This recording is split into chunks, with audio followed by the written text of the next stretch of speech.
அந்த ஆஃபீஸில் கிட்டத்தட்ட ஒரு 10 பேர் வேலை பார்ப்பாங்க. அந்த 10 பேரில் வந்து அன்னைக்கு மேனேஜர் என்ன பண்ணிட்டாரு, ஒருத்தனை செம்மையா திட்டிட்டாரு. நல்லா வெளுத்து வாங்கிவிட்டாப்புல. "என்னடா நீ வேலை பார்க்குற? அவனை, இவனை நீ என்ன சாப்பாடு தான் சாப்பிட்றியா? இல்லை வேறு என்ன சாப்பிட்ற? வீட்டில் உன் பொண்டாட்டிக்கெல்லாம் நீ எப்படி தான் வந்து சம்பாதிச்சு கொடுக்கணும்னு நினைக்கிற?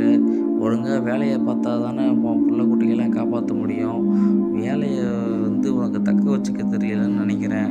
கூடிய சீக்கிரம் அந்த வேலையை விட்டு உன்னை தூக்குற மாதிரி இருக்கும். எதுக்கும் ஜாக்கிரதையாக இருந்துக்க" அப்படின்னு ரொம்ப கடுமையாக பேசிட்டாப்புல. அவரும் வந்து ஐயோ என்னடா இந்தளவுக்கு ரொம்ப மோசமாக பேசுகிறாப்புலையே, ஃபயர் பண்ணிவிட வர சொல்கிறாரு, என்ன பண்ணுறது நம்ம அப்படின்னு யோசிச்சுக்கிட்டு ரொம்ப வருத்தமாக இருக்கிறாரு.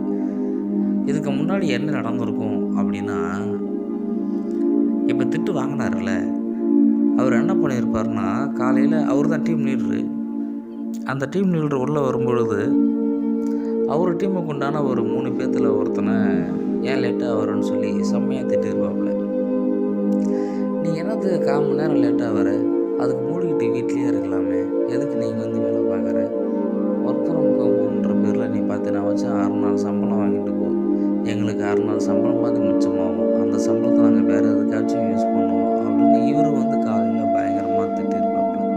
ஸோ இதை வந்து நான் கர்மா அப்படின்ற மாதிரி சொல்ல வரல. என்ன விஷயம்னா, உணர்வின் பிரதிபலிப்பு தான். இங்கே எல்லாருடைய மனமும் கண்ணாடி போல் அப்படின்றத தான் அவர் அன்னைக்கு புரிஞ்சுக்கிட்டதா நம்மக்கிட்ட சொன்னது. அப்போ காலையில் அந்த மாதிரி திட்டிட்டு போகிறாரு. அந்த பையன் அதை திட்ட மனசில் வச்சுக்கிட்டு என்ன பண்ணியிருக்கான் அப்படின்னா, இந்த டீம் லீடரை எப்பட்றா மேனேஜர்கிட்ட கோத்து விட்றதுன்னு அன்றைக்கி நாள் ஃபுல்லாக அதுக்காகவே உட்காந்து பிளான் பண்ணிட்டு இருந்திருக்கான். என்னை திட்டினல்ல கொய்யால, இன்றைக்கி உன்னை எப்படி வந்து உன்னை மாட்டி விட்றேன் பாடுறா அப்படின்னு. இந்த ஆள் பண்ண சின்ன சின்ன மிஸ்டேக் உட்பட எல்லாத்தையும் மொத்தமாக சேர்த்து வச்சு போய் மேனேஜர்கிட்ட கக்கி தள்ளிட்டான், கதறி தள்ளிட்டான். என்னங்க இப்படி பண்ணுறாரு, அப்படி பண்ணுறாரு, இப்படிலாம் இருந்தால் என்னங்க, எப்படி தான் ஆஃபீஸை முன்னேறுறது?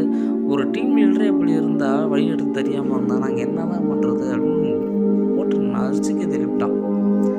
அதனுடைய பிரதிபலிப்பாக தான் மேனேஜர் இவரை பிடிச்சி திட்டிருக்காப்புல. இது இவருக்கு தெரிய வரவும் நம்மக்கிட்ட ஷேர் பண்ணாப்புல.